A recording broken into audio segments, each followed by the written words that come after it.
Today is on a completely different industry. So we come from enterprise space, and I want to talk today about how we are using the tokenization, Web3 and blockchain for an enterprise use case. My name is Shrikant Kaja. I'm a general manager at Mercedes-Benz, and I'm responsible for driving blockchain products within the organization. So today we have quite some initiatives that are actually happening within the company worldwide, but I want to speak today about a specific use case called Eccentric, which is an in-house developed blockchain product which solves a problem of data sharing within the enterprise space. So I'll cover a bit more in the coming slides, but let's start with the problem as such. So the world has data. We all know all enterprises are moving towards data-driven organization. But when we looked at the recent stats, only 80% of data within the organization is actually put to use. And only 1 in 12 organizations are actually making use of the data or monetizing it. So the key question is, if data is considered as the new oil and the most important asset in the organization, what are the challenges? Why is it not being exploited to the level that the enterprises need? And we nailed down 3 issues for this. It can be more, but we wanted to focus on these 3 issues.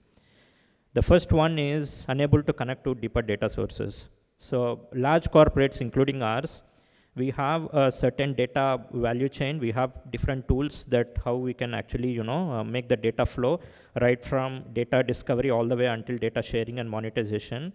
But the standard process is that it goes to a standard pipeline, and data is stored on a centralized locations, whether it is in your on-premise environment or cloud environment, and then you use certain analytics and then share the data externally. So that's a standard process.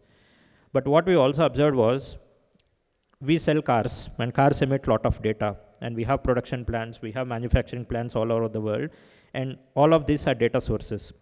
So there is a lack of platform which connects to data where it is, rather than taking data to a centralized location. So that's a main problem.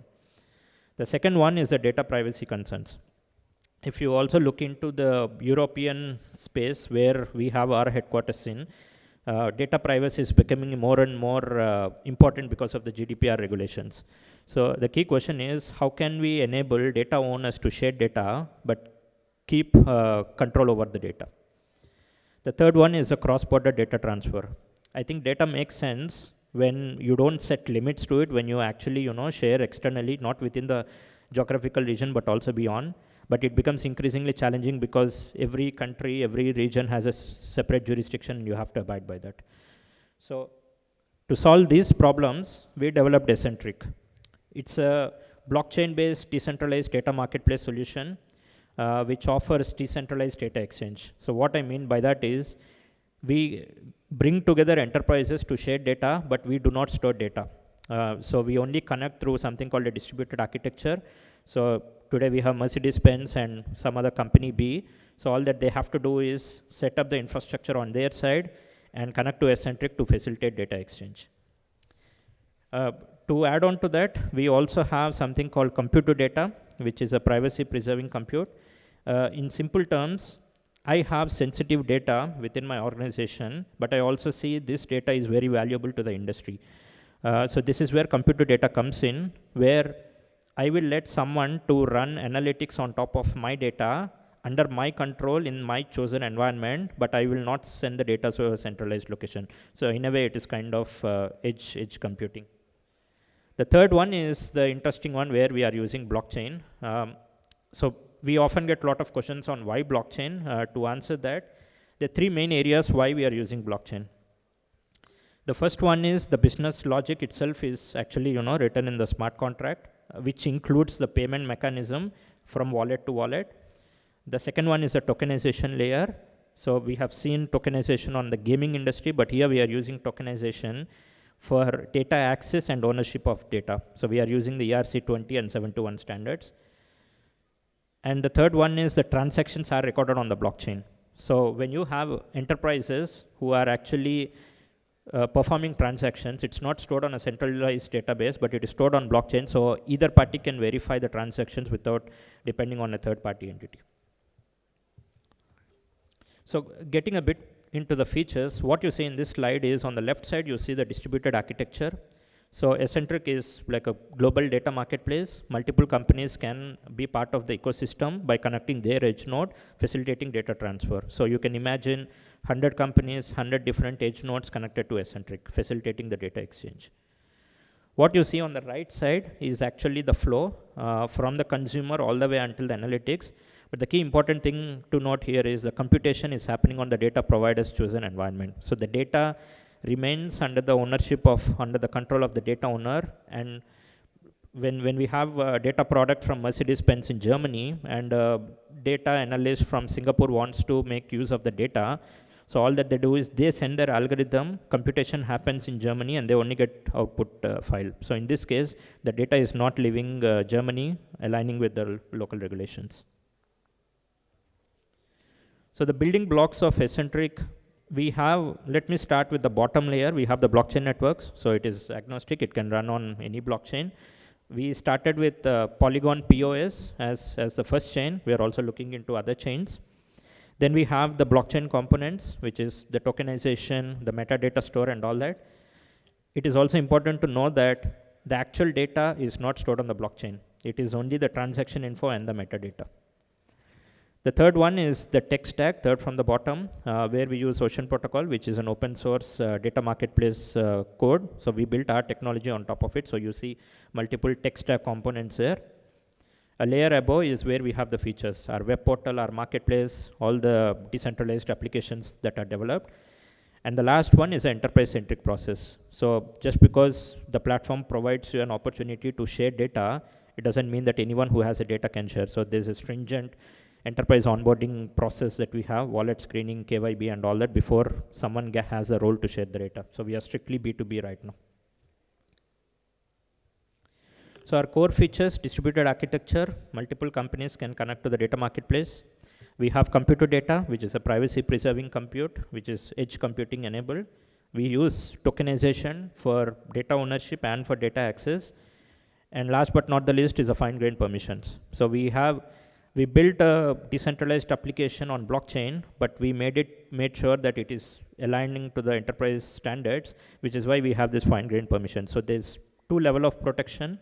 One on the platform level, where we have role-based access control. We provide access based on some legal contracts and all that.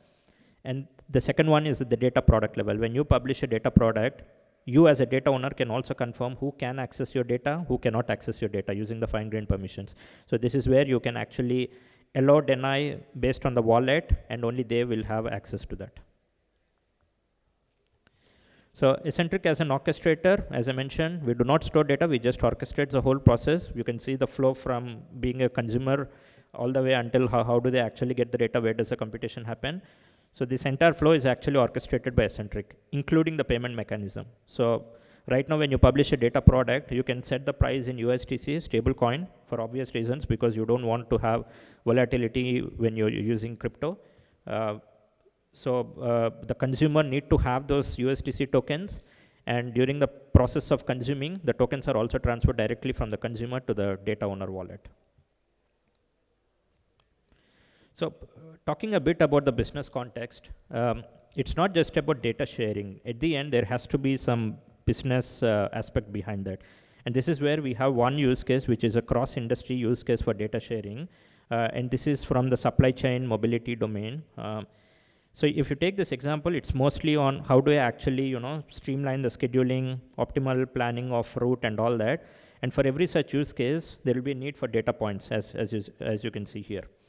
And all this, when I am an enterprise which has these data points, I actually publish the data product, and who the consumers or the startups or other enterprises consume it and use it for certain objectives.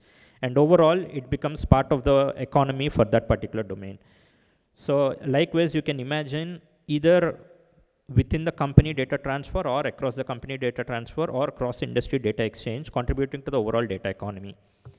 I think there's also important to note that we are from Mercedes-Benz. Our job is to sell the cars.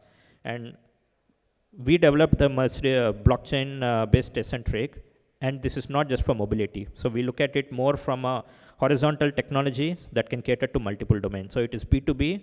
This is also evident from the fact that right now we are working on multiple customers worldwide, and not just from mobility, but also from healthcare, from logistics, and other industries. So our main offering is, we have two sources of revenue stream, two services, two products that we offer.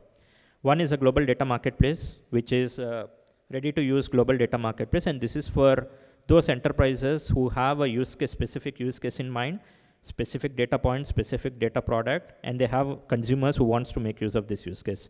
So they can use a ready to use platform, onboard their data product, be a provider, and then onboard the consumer.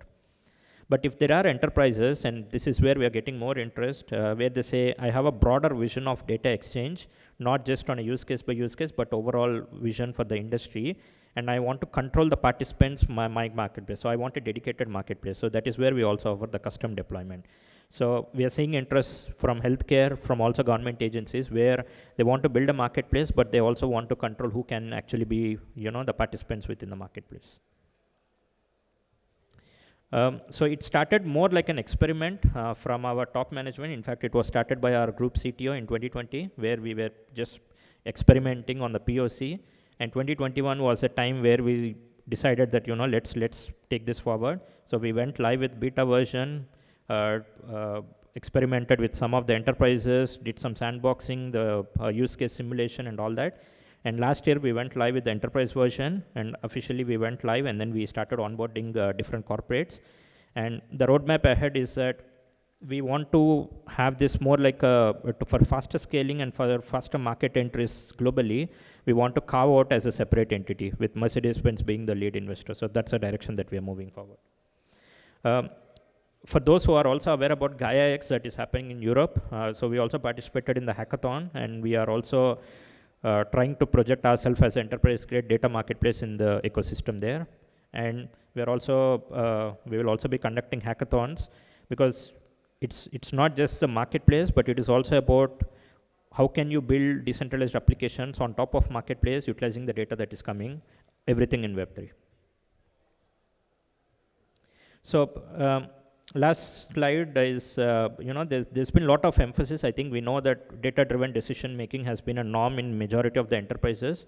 But given how much of importance it is being given in terms of data privacy, data sovereignty, we truly believe that we have the right tool to be the future of data exchange, not just offer a marketplace, but in terms of how we are actually doing. And blockchain has been a critical component throughout when you come to the state-of-the-art technology that we provide.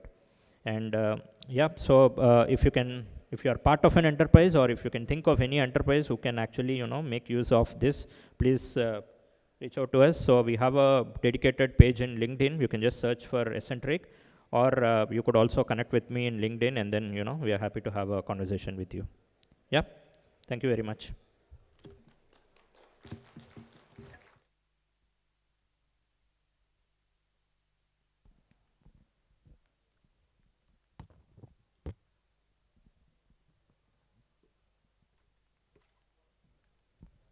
Thank you very much. Once again, that was Srikanth Kajab with the topic of fueling enterprise data journey with blockchain. So next, let's welcome Dirk Hartig, Head of Trading Education at Prime XBT, and Frank Bergman from VP of Business Development at Prime XBT with the topic, Building Your Crypto Summer Body. A round of applause, everyone. Hey everyone, good to see you all here. Nice cozy hall, nice cozy crowd, and we'll have a nice cozy presentation now. So as mentioned, my name is Frank Bergman. I'm VP of Business Development at Prime XBT. This is Mr. Dirk Hartig, head of our Trading Academy. Hello. And we're glad to be here. So let me just see how it works. So yeah, here we are. And for those of you who don't know us yet, we're a crypto exchange and trading platform. We have offices in Dubai and Cyprus, and we're here to tell you more about our platform. But before that, let us show you just a little video to make sure that we're all on the same page and we all understand what our product is about.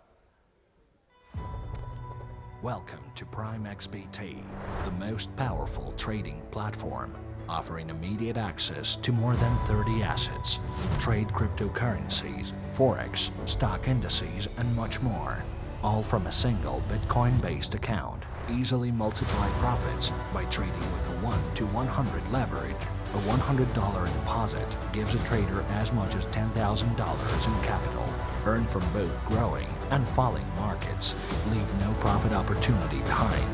Grow your capital to new heights with multiple order types, low trading fees, and ultra-high liquidity. Registration doesn't require any personal information, so you can start trading in just a few minutes. Prime XBT, #1 platform for active traders.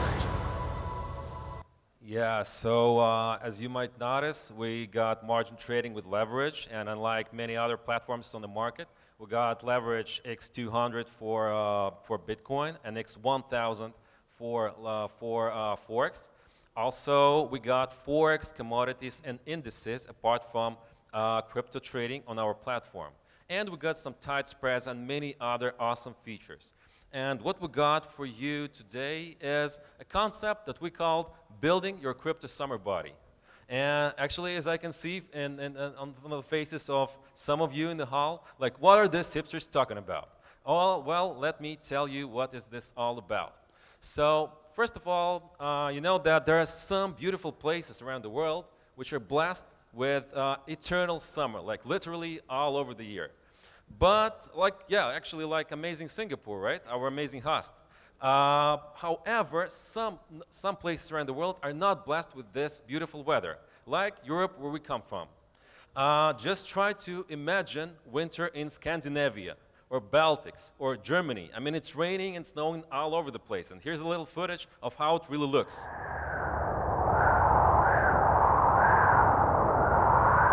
Just try being there on Monday morning. And actually, here is me and Mr. Hartik rushing to the office on Monday to get things done. So this footage was exactly illustrating what crypto society has been facing lately. Brutal crypto winter. And what are we doing during winter time? We're working hard building our summer bodies, our crypto summer bodies.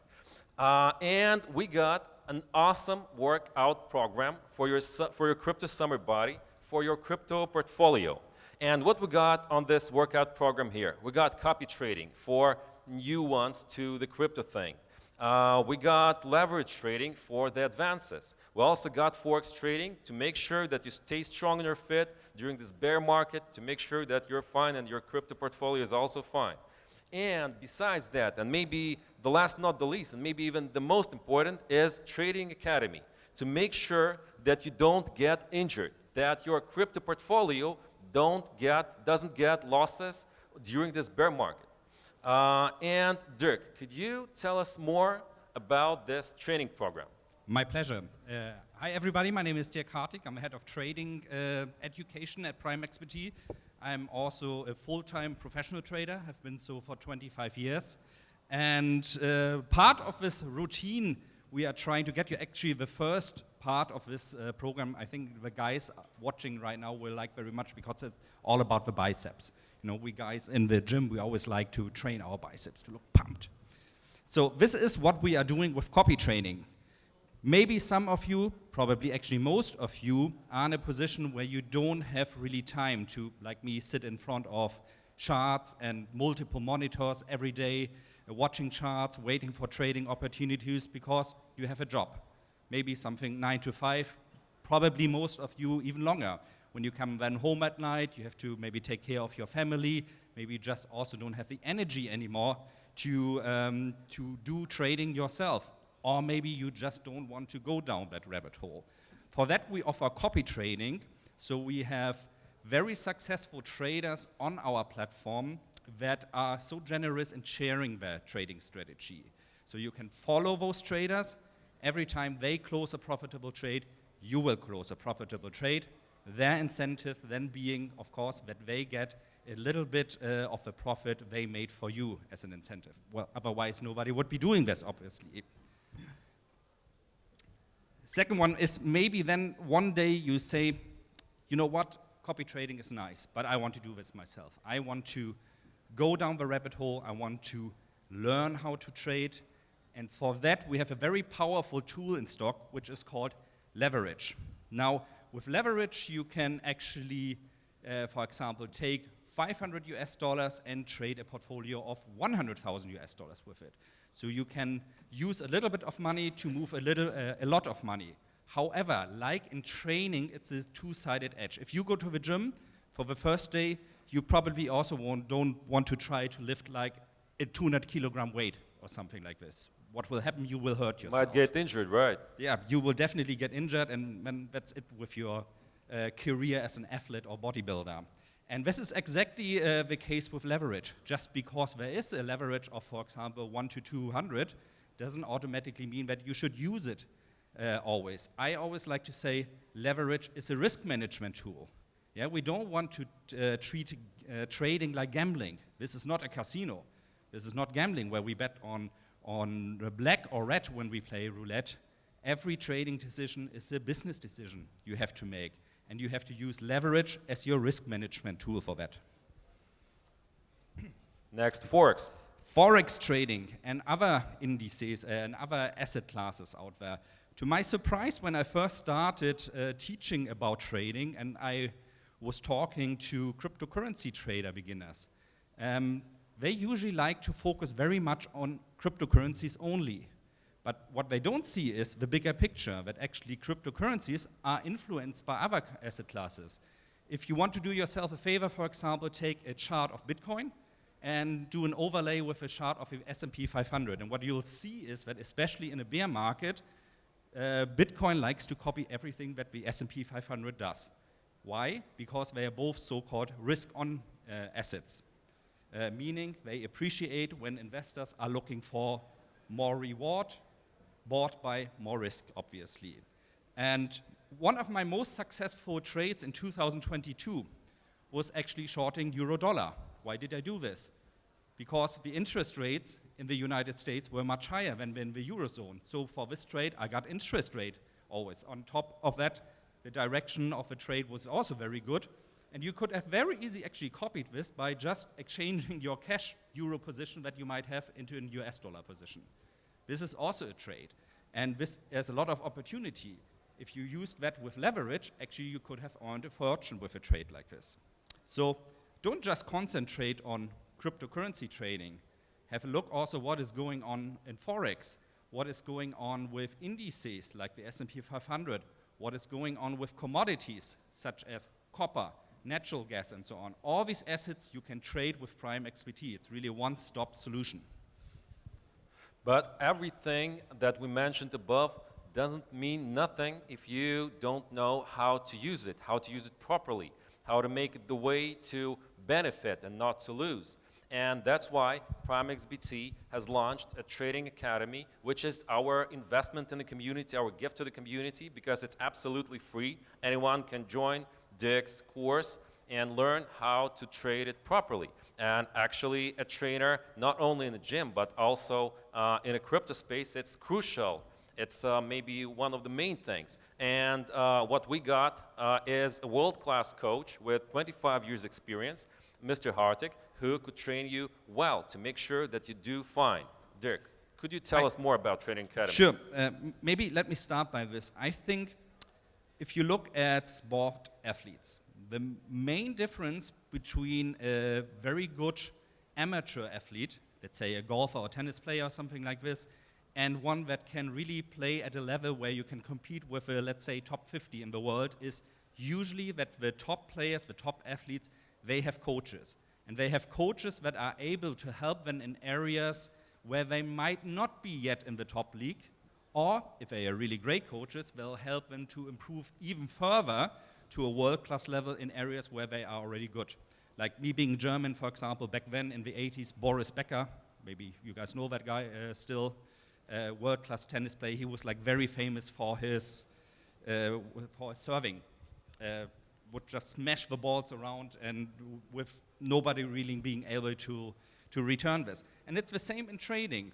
Once you have reached a sufficient level, or maybe you don't even know how to reach that, let's say, good amateur level, you need a coach to show you.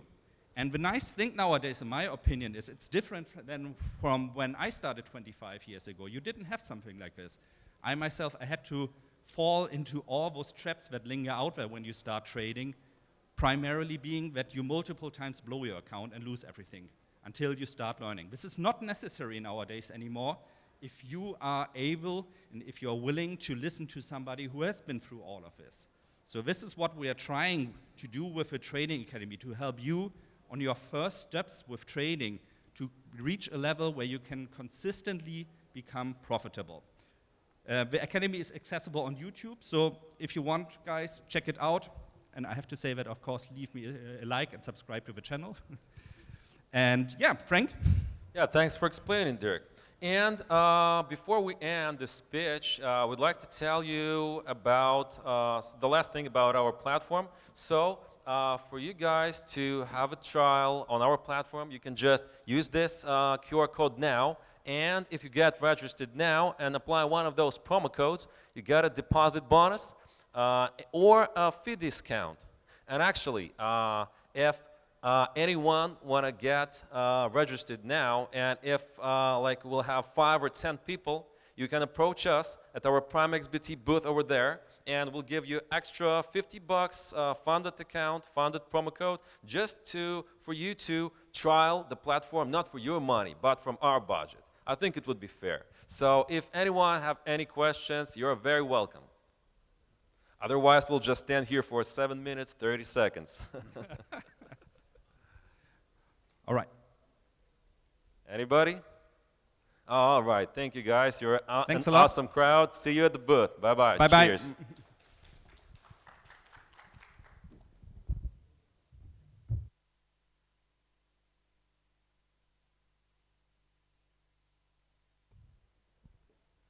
Thank you very much. Once again, there you have it, the Mr. Dirk Hartig and Mr. Frank Bergman from Prime XBT with the topic, Building Your Crypto Summer Body. Okay, let's move on down to our next speaker with the topic of the day, towards a metaverse for good. So let's welcome our speaker, Loretta Chen, who is a co-founder and CEO at Small Blur Studios.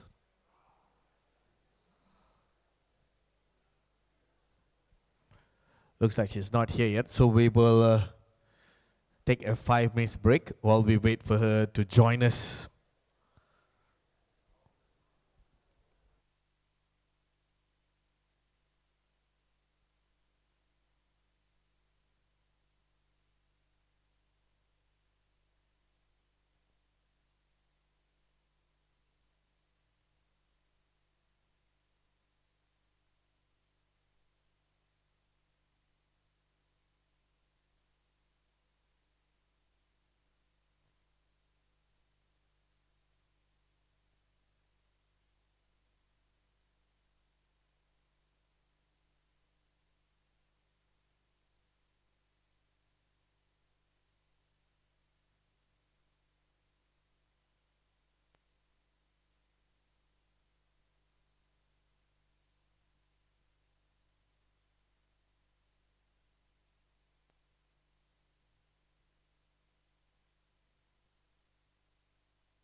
Good afternoon once again, ladies and gentlemen. Welcome down to Blockchain Fest 2023. Let's welcome our next speaker with an interesting topic called Towards a Metaverse for Good. So let's give a big round of applause and welcome Loretta Chen, co-founder and CEO at Smubbler Studios.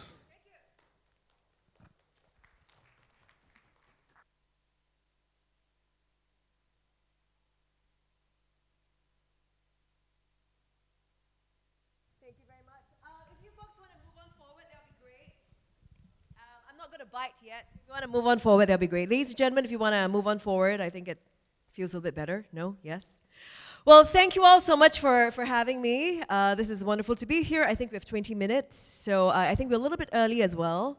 But anyway, hopefully we'll keep you a little bit more energized during this presentation. It looks a little cold. So first off, Smubbler, let me just explain our name. Smubbler is actually a composite of two Swedish words. Smur, which is small, and blur, which is furniture. And because my co-founder over COVID, he was playing around with Vox Edit on the sandbox, and he was making these little voxel furnitures. And so it's called small furniture, so Smubbler. So that's that. So we are Singapore's first and official The Sandbox endorsed metaverse agency. Hands up here who's heard of The Sandbox. Yay, we have like 2 people. This is just like awesome. But The Sandbox is currently one of the biggest open metaverses. I mean, the other being Decentraland.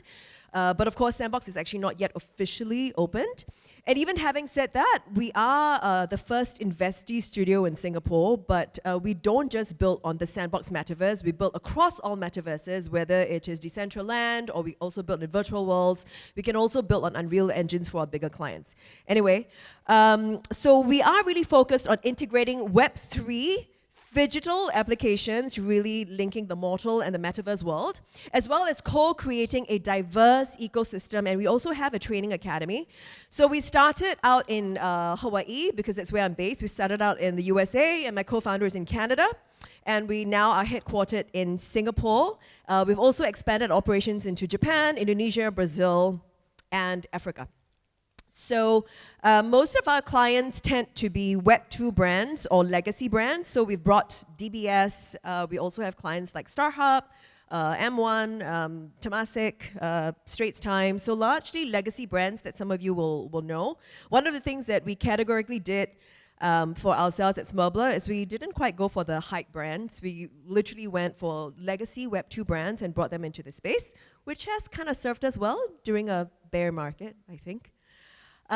So what we like to say is that fundamentally, even though the metaverse is first and foremost a technological space, but really what we like to say we do is we still tell brand stories, and we want to humanize the metaverse, which is really our USP. So on my